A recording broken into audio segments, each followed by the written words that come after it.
Hello, we're going to calculate delta time for the observable universe.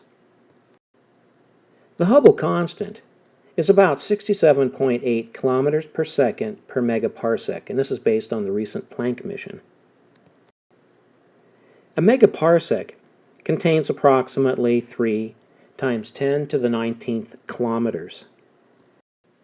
And now we're going to convert the 67.8 kilometers per second per megaparsec into kilometers per second per kilometer by dividing the 67.8 by the number of kilometers in a megaparsec.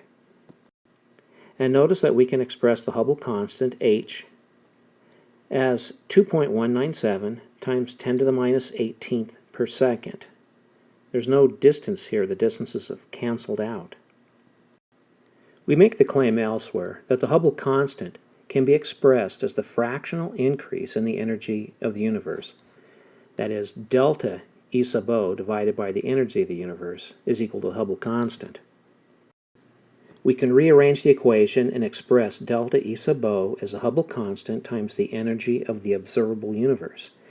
And for those of you who are thinking this is questionable, we will calculate delta E sub O in a different manner in just a couple moments.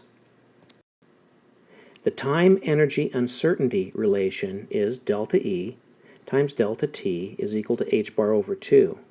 And in our case, we're looking at the observable universe.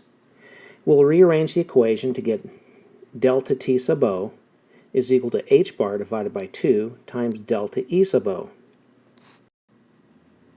Now we're going to use our value for delta E sub O, which is the Hubble constant, times the energy of the observable universe, and plug it in here, so we find that delta T sub O will equal h bar divided by 2 times the Hubble constant times the energy of the observable universe.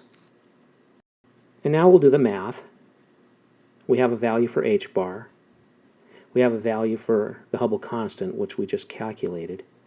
And for the energy of the observable universe, we're going to use a value we derived, not here but elsewhere, from Fred Hoyle's work. And we find that delta T sub O is approximately 3 times 10 to the minus 87 seconds squared.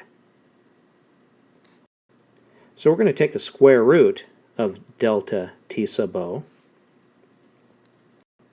and we get an answer of about 5.5 times 10 to the minus 44 seconds. The Planck time is 5.39 times 10 to the minus 44 seconds. It's exceedingly close to the value we just derived for the square root of delta T sub O.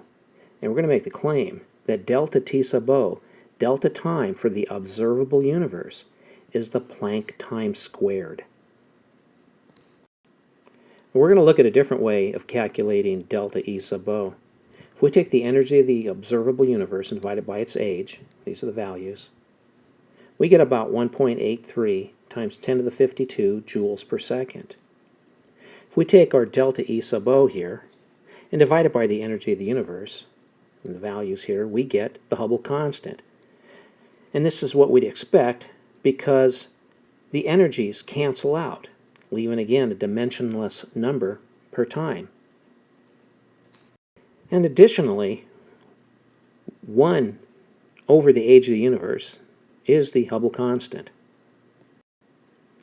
And so again, if we use the time-energy uncertainty relationship, rearrange, plug in our values, and we'll take in our value for delta E sub O, which we just calculated, again we find that delta T sub O is the Planck time squared.